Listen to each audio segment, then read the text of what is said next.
Good morning, good afternoon, good evening to all of you जो भी ये video देख रहे हैं, जो नहीं देख रहे हैं सभी।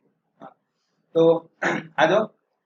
आज ये वीडियो में हम लोग बैलेंस शीट के बारे में समझने वाले हैं कि बैलेंस शीट जो हमारा शेड्यूल 3 का बैलेंस शीट है, शेड्यूल 2 का बैलेंस शीट है अभी रिवाइज, वो किस तरीके से स्ट्रक्चर्ड है और उसका फॉर्मेट क्या है, किस पेज पे फॉर्मेट बनाया है, वो हम सब चीज यहाँ पे डिस्कस करेंगे पहले। ठीक है, आपको बता दूं कि बैलेंस शीट का फॉर्मेट है ना, ये बैलेंस शीट का फॉर्मेट आपके ऑलमोस्ट सारे चैप्टर्स में यूज होता है।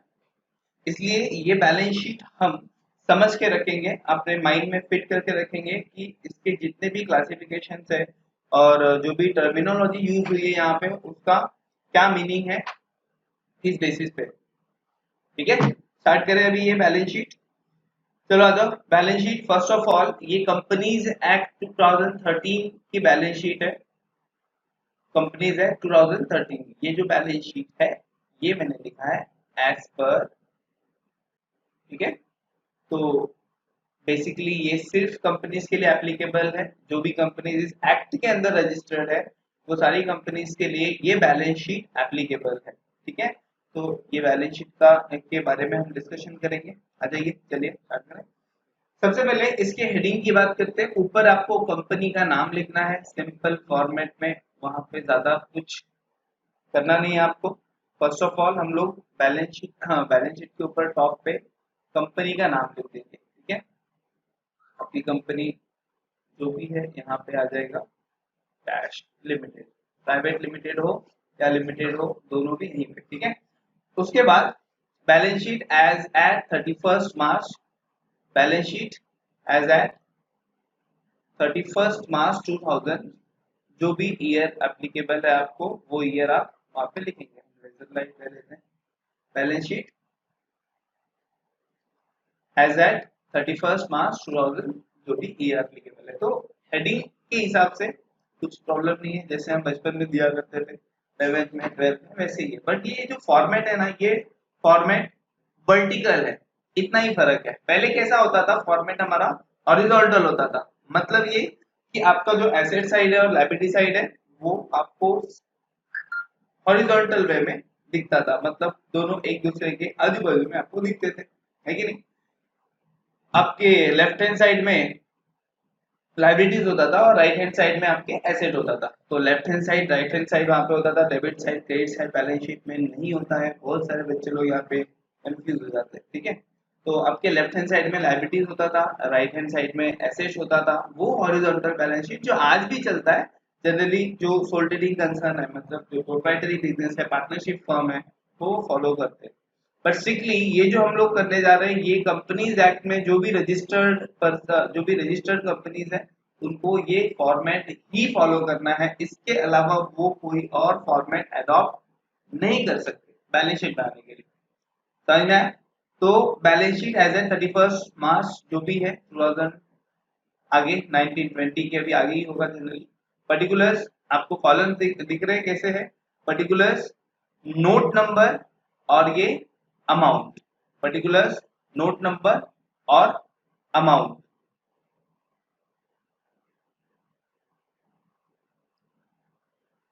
ठीक है, पर्टिकुलर्स, नोट नंबर, अमाउंट। अभी अमाउंट जो लिखा है मैंने ये करंट ईयर का अमाउंट है। ये किसका है, will be for current year. यहाँ पे मैं पेन चेंज कर लेता हूँ ताकि आपको बता चलूँ कि क्या हमने यहाँ पे नहीं लिखा है। ये करंट ईयर का फिगर है, तो यहाँ पे मैं लिख देता हूँ CY current year. As per format आपको प्रीवियस ईयर भी देना होता है। प्रैक्टिकली जब आप देखेंगे ना तो कोई भी कंपनी ऐसे दो कॉलम बनाते हैं, एक प्रीवियस ईयर के लिए और एक करंट ईयर के लिए। ठीक है, एक प्रीवियस ईयर के लिए रखते हैं वो और एक करंट ईयर के लिए रखते हैं। इस तरीके से एक्चुअल फॉर्मेट होता है। ये हमारा प्रीवियस ईयर का कॉलम होता है, तो ये कॉलम प्रीवियस ईयर के लिए होता है और ये कॉलम करंट ईयर के लिए। समझा आपको इतना? लेकिन अब हम एकेडमिक्स में ये प्रीवियस ईयर कॉलम फॉलो नहीं करते जनरली। अदरवाइज करंट ईयर ये साल का डेटा, प्रीवियस ईयर मतलब ये पर्टिकुलर आइटम लास्ट ईयर किस फिगर पे था। ठीक है, वो हम यहाँ पे देते हैं। But educational point of view से हमारे एकेडमिक्स में हम जनरली प्रीवियस ईयर ड्रॉ नहीं करते। दो रीजन है, एक तो डेटा नहीं होता और ड्रॉ करके आपको फिलहाल कोई मतलब नहीं है, आप उस पर कोई एनालिसिस नहीं करते, एनालिसिस पर्पज के लिए था, ठीक है ना।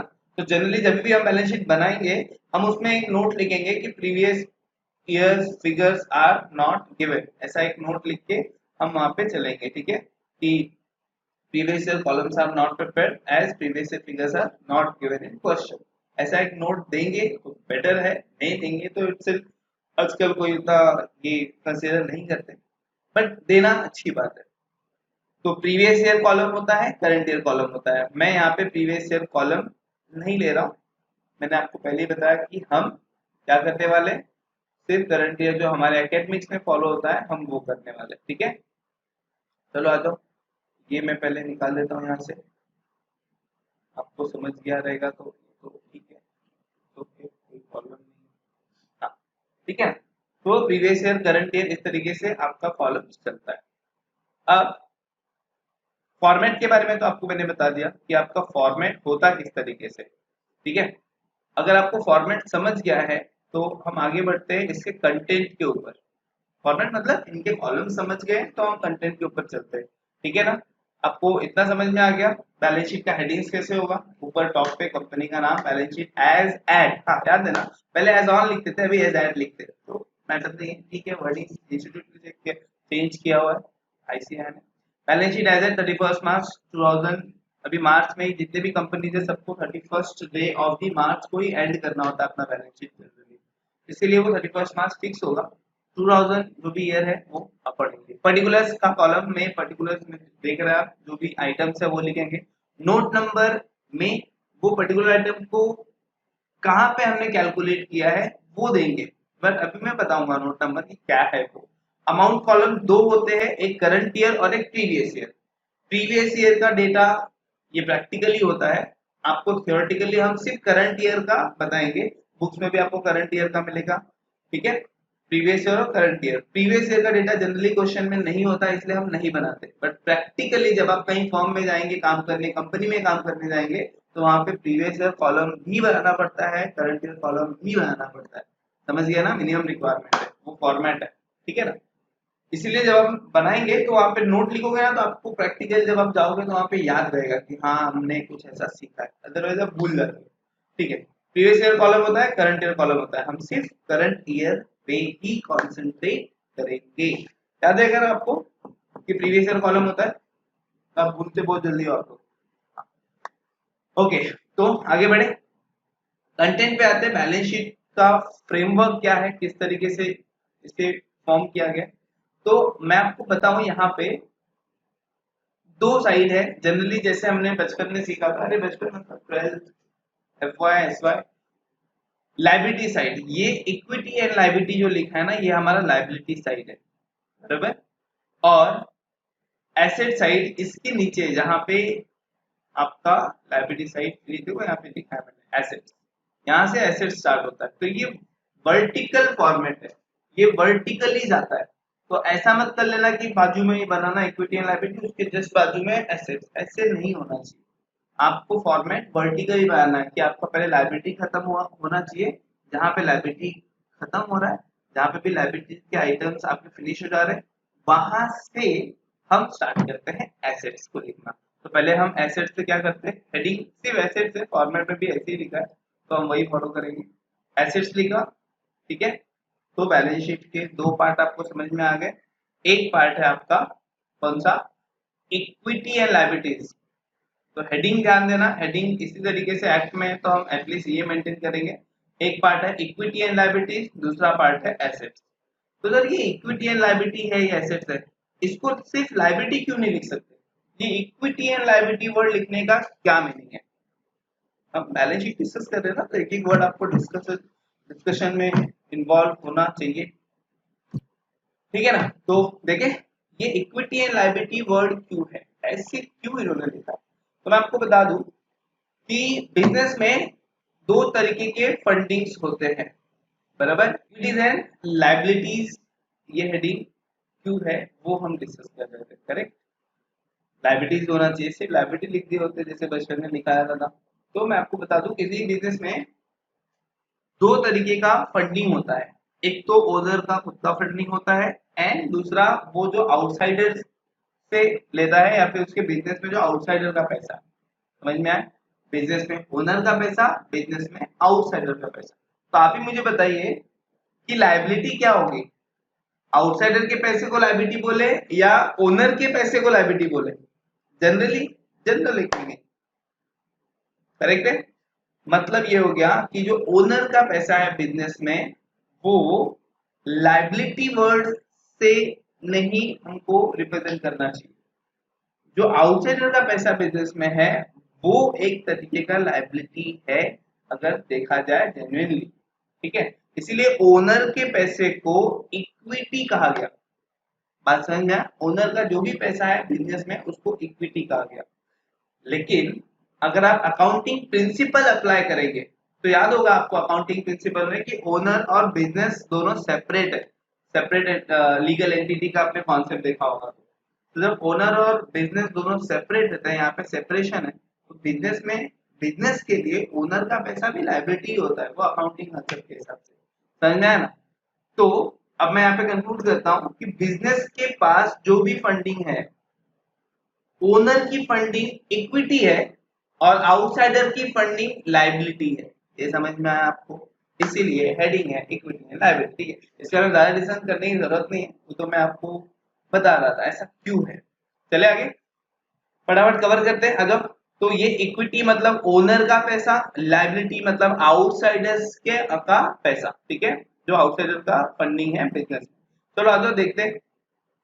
तो इक्विटी एंड लायबिलिटीज में आप देखेंगे यहाँ पे फर्स्ट पॉइंट, सेकेंड पॉइंट कुछ और है यहाँ पे, यहाँ पे सेकेंड पॉइंट नहीं, यहाँ पे एक और आइटम है, कुछ आइटम्स हैं जो मैंने यहाँ पे नहीं दिया है, ठीक है ना, वो आपके लिए रेलेवेंट नहीं है। तो जो रेलेवेंट है हमने वही रखा है, सिर्फ share application money, pending allotment, ऐसा सब है, बट वो हमको यहाँ पे डिस्कशन में नहीं लाना है क्योंकि वो आपके टीवाइट के किसी भी चैप्टर में 99% चांसेस है कि नहीं आएगा।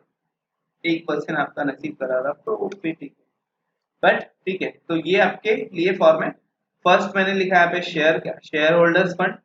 दूसरा है इक्विटी एंड लायबिलिटी में तीन पार्ट है, एक दो तीन, तीन ही आइटम है, बराबर।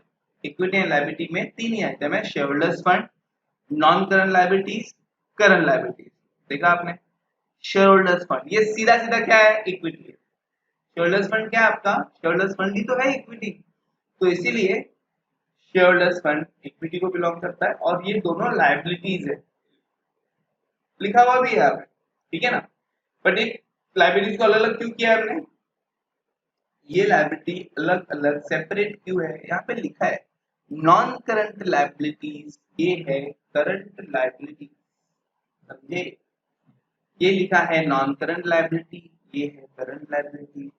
सर इन दोनों में अब डिफरेंस क्या है वो हमें डिस्कस करना पड़ेगा, क्यों ये अलग है, ये इसका अपोजिट है।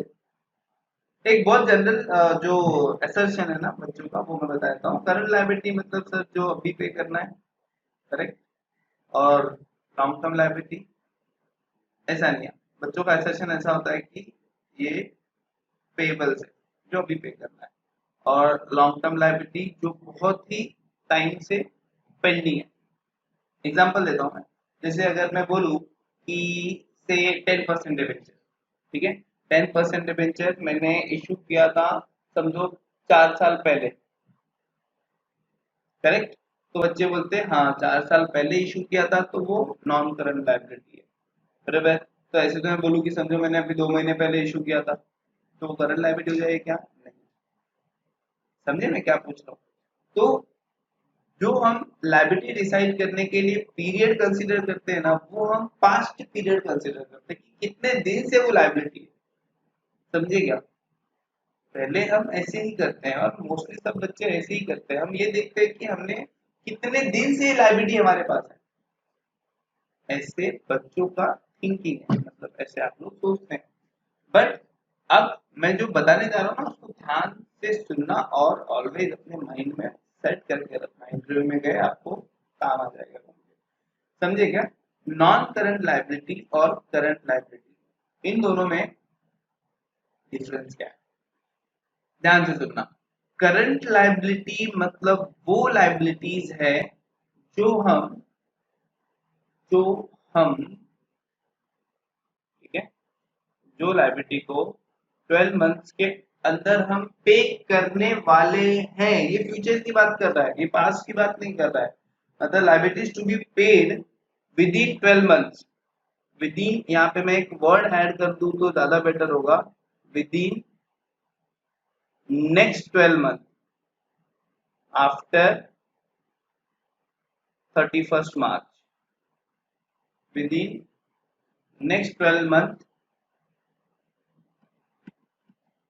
ये 31st मार्च यहाँ पे निकाल के, यहाँ पे after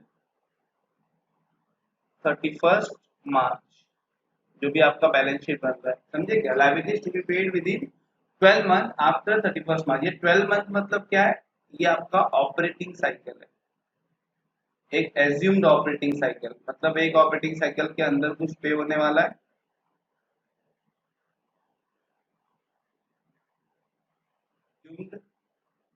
operating cycle, assumed operating cycle. अभी ऑपरेटिंग साइकिल वर्ड मैंने क्यों बोला? ऑपरेटिंग साइकिल का मतलब क्या होता है? आपने जो भी एक्सपेंसेस, जो भी इन्वेस्टमेंट किया मटेरियल खरीदने के लिए, आज आपने समझो कुछ मटेरियल मंगवाया, समझो 5 लाख का मटेरियल आपने मंगाया, पे कर दिया, कैश आपने पे किया, मटेरियल लाया आपने, वहां से आपका ऑपरेटिंग साइकिल स्टार्ट होता है।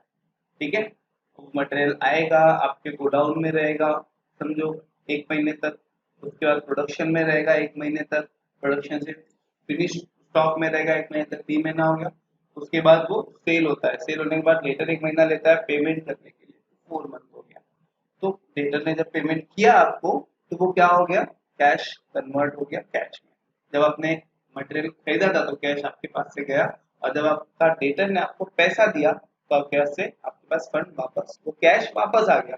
तो ये कैश की घूमने का जो साइकिल है ना, इसी को ऑपरेटिंग साइकिल का साइकिल बोलते हैं। हाँ, क्रेडिटर का जो क्रेडिट पीरियड है वो माइनस हो जाता है इसमें से, क्योंकि उतना लेट पेमेंट करते हैं ना आप रॉ मटेरियल के लिए। तो याद रखना, ऑपरेटिंग साइकिल मतलब क्या? जब भी आपने मटेरियल खरीदा वहां से स्टार्ट होके जब भी आपके डेटर ने आपको पैसा दिया वहां पे जाके फिनिश होता है, ये एक ऑपरेटिंग साइकिल है। कैश घूम के वापस आपके हाथ में आता है। ठीक है, तो सब ऐड करते हैं। इन्वेंट्री खरीद के आपने स्टॉक में रखा 1 महीने तक, प्रोडक्शन में रहा 1 महीने तक, एग्जाम्पल है। उसके बाद से बेचने में 1 महीना गया, डेटर ने 1 महीना लगा दिया पैसा देने में, 4 महीने हो गए ना, ये 4 महीना आपका क्या है? Operating cycle. और समझो खरीदने के बाद आपने क्रेडिटर को लेट पेमेंट किया, 1 महीना लेट दिया, तो 1 महीना तो बच गया आपका, 1 महीना माइनस हो जाएगा, तो 3 महीना हो जाता है। क्रेडिटर का जो भी पेमेंट पीरियड है वो माइनस होता है, नहीं है अगर पेमेंट पीरियड तो यार, समझे ना ये? तो इन्वेंट्री खरीदने से लेके production, finish stock, finish goods का स्टॉक में पड़े रहना, फिर सेल होना, डेटर का पैसा देना, वहां तक एक ऑपरेटिंग साइकिल।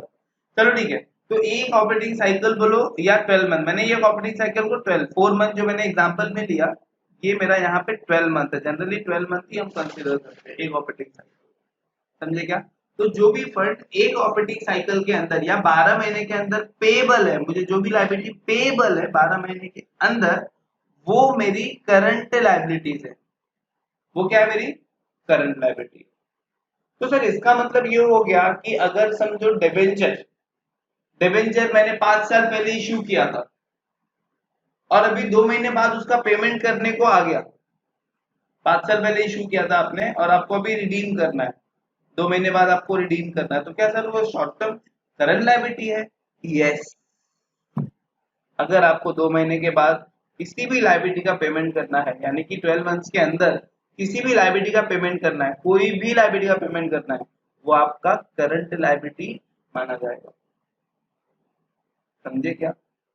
सर मैंने 10 साल पहले एक मशीन खरीदा था 5 करोड़ का, वो 5 करोड़ का मशीन का पेमेंट मुझे अभी नेक्स्ट 12 मंथ के अंदर करना है, तो वो 5 करोड़ क्या मेरी करंट लायबिलिटी है? yes. मतलब ये कि 12 महीने के अंदर आप जो भी पे करने वाले हैं अगले 12 महीने के अंदर, वो आपकी करंट लायबिलिटी है। तो ये डिक्लेयर कौन करेगा? ये डिक्लेयर को ओनर ही करेंगे कि वो क्या पे करने वाले और क्या नहीं। समझे क्या? उसके हिसाब से current liability non current liability decide होगी। क्लियर? चले आगे अभी। तो अब हम बढ़ते हैं नेक्स्ट। तो मैंने आपको हेडिंग्स बताया अभी तक, share holders fund, non current liability, current liability. ये करंट लायबिलिटी मतलब जो 12 महीने के अंदर पे होने वाला है। तो नॉन करंट लायबिलिटी का मीनिंग आपको एक्सप्लेन करने की जरूरत नहीं है, ये वो लायबिलिटीज है विच आर पेड, यहाँ पे मैं लिख देता हूं, लायबिलिटीज टू बी पेड